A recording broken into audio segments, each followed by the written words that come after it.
കർത്താവിന് പ്രത്യേകമായിട്ട് നന്ദി പറയുന്നു. എല്ലാവരോടും ചേർന്ന് 2024 ഒക്ടോബർ മാസം 6-ാം തീയതി സിറോ മലബാർ സഭയെ സംബന്ധിച്ചിടത്തോളവും ചങ്ങനാശ്ശേരി അതിരൂപതയെ സംബന്ധിച്ചിടത്തോളവും വളരെ സന്തോഷമുള്ള ദിവസമായിരുന്നു. അന്ന് ഉച്ച കഴിഞ്ഞാണ് കുവക്കാട്ടച്ചനെ പരിശുദ്ധ പിതാവ് പുതിയ കാർഡിനൽസിൻ്റെ ഗ്രൂപ്പിൽ പെടുത്തിയിരിക്കുന്നുവെന്ന വാർത്തയറിഞ്ഞത്. അഭിമന്യ തറയിൽ പിതാവിൻ്റെ സ്ഥാനാരോഹണത്തോടനുബന്ധിച്ച് ചങ്ങനാശ്ശേരിയിൽ ഉണ്ടായിരുന്നത് കൊണ്ട് അരമനയിലായിരുന്ന അവസരത്തിലാണ് വാർത്ത അറിഞ്ഞത്. അഭിമന്യ പെരുന്തോട്ടം പിതാവും ഞാനും കൂടി ഉടനെ കുവക്കാട്ടച്ചനെ ഫോൺ വിളിച്ചു, സന്തോഷം പങ്കുവെച്ചു, കർത്താവിന് നന്ദി പറഞ്ഞു.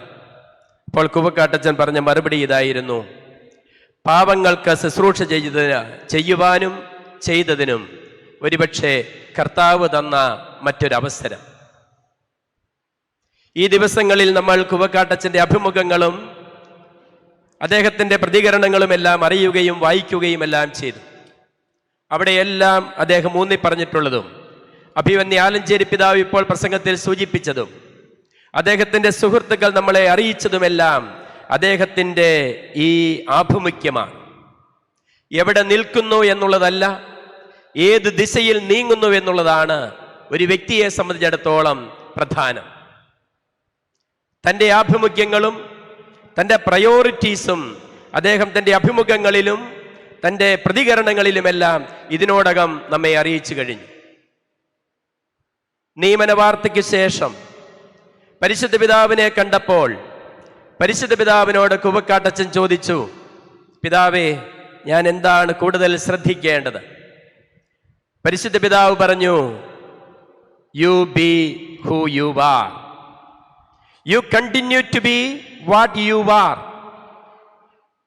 പെരുന്തോട്ടം പിതാവ് ഇടയ്ക്കെല്ലാം ഓർമ്മപ്പെടുത്തിയിരുന്നു, നേരിട്ടറിഞ്ഞ് കൂടെ ജീവിച്ച് തൊട്ടറിഞ്ഞ കുവക്കാട്ടച്ചനെയാണ് പരിശുദ്ധ പിതാവ് കാർഡിനൽ പദവിയിലേക്ക് ഉയർത്തിയിരിക്കുക. നമ്മൾ കേട്ട് തഴമ്പിച്ച ഒരു കാര്യമുണ്ട്, ഫെമിലിയാരിറ്റി ബ്രീഡ്സ് കണ്ടംപ്റ്റ് എന്നുള്ളത്. ഒരുപക്ഷെ കുവക്കാട്ടച്ചനെ സംബന്ധിച്ചിടത്തോളം, നമ്മുടെ പുതിയ ആർച്ച് ബിഷപ്പിനെ സംബന്ധിച്ചിടത്തോളം അത് ഒരു ഘടകവിരുദ്ധമായ കാര്യമാണ്. അറിയും തോറും ആദരവും സ്നേഹവും വർദ്ധിക്കുന്ന ഒരു വ്യക്തിത്വം. അതുകൊണ്ടാണ് കൂടെ അറിഞ്ഞ അടുത്തറിഞ്ഞ പരിശുദ്ധ പിതാവ് അദ്ദേഹത്തെ കാർഡിനലായിട്ട് ഉയർത്തിയത്. ഇന്ന് സിറോ മലബാർ സഭയുടെ മാത്രമല്ല, അദ്ദേഹം ആഗോള സഭയുടേതായിട്ട് തീർന്നിരിക്കുകയാണ്. നമുക്ക് പ്രത്യേകമായിട്ട് പ്രാർത്ഥിക്കാം. ഒരു കാര്യം കൂടി പ്രത്യേകമായിട്ട് അനുസ്മരിക്കുവാനുള്ളത് ഇതാണ്: പുതിയ കാർഡിനൽസിനെ നിയമിച്ചുകൊണ്ട് പരിശുദ്ധ പിതാവ് അവർക്കൊരു പേഴ്സണൽ കത്തെഴുതി. കുരിശിന്റെ വിശുദ്ധ യോഹന്നാന്റെ ജീവിത ശൈലിയെ അധികരിച്ചുകൊണ്ട് ഓർമ്മപ്പെടുത്തിക്കൊണ്ട് മാർപ്പാപ്പ പറഞ്ഞു, eyes raised, hands joined and feet bare. നിങ്ങളുടെ കണ്ണുകൾ ഉയരുക, നിങ്ങളുടെ കരങ്ങൾ കൂപ്പുക, നിങ്ങളുടെ കാലുകൾ നിഷ്പാദുകങ്ങളാകട്ടെ. കുവക്കാട്ടച്ചനെ സംബന്ധിച്ചിടത്ത് ചിന്തിക്കുമ്പോൾ അദ്ദേഹത്തിൻ്റെ ജീവിതം ഇതേ പാതയിലാണ്. ദൈവത്തിങ്കിലേക്ക് കണ്ണുകളുയർത്തിയും ദൈവസന്നിധിയിൽ കരങ്ങൾ കൂപ്പിയും സാധാരണ ജനത്തിൻ്റെ സാധാരണ യാഥാർത്ഥ്യങ്ങളോട് ഇടപഴകിയും അതിൽ പങ്കാളിയായും അദ്ദേഹം ജീവിക്കുന്നു. അദ്ദേഹത്തെ സംബന്ധിച്ചിടത്തോളം ഈ ഓർമ്മപ്പെടുത്തൽ താൻ എന്തായിരിക്കുന്നുവോ അത് തുടരുവാനുള്ള ഒരു ആഹ്വാനം മാത്രമാണ്. അദ്ദേഹം എടുത്തിരിക്കുന്ന മോട്ടോയും നമ്മൾ ഇവിടെ ആവർത്തിച്ചു കഴിഞ്ഞു: കർത്താവിൻ്റെ സ്നേഹത്തിൻ്റെ പരിമളം പരത്തുക.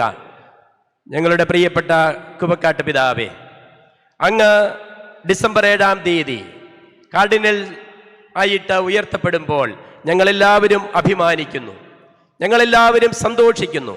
ഈ അതിരൂപതയും സിറോ മലബാർ സഭയും ആഗോള സഭയും സന്തോഷിക്കുന്നു.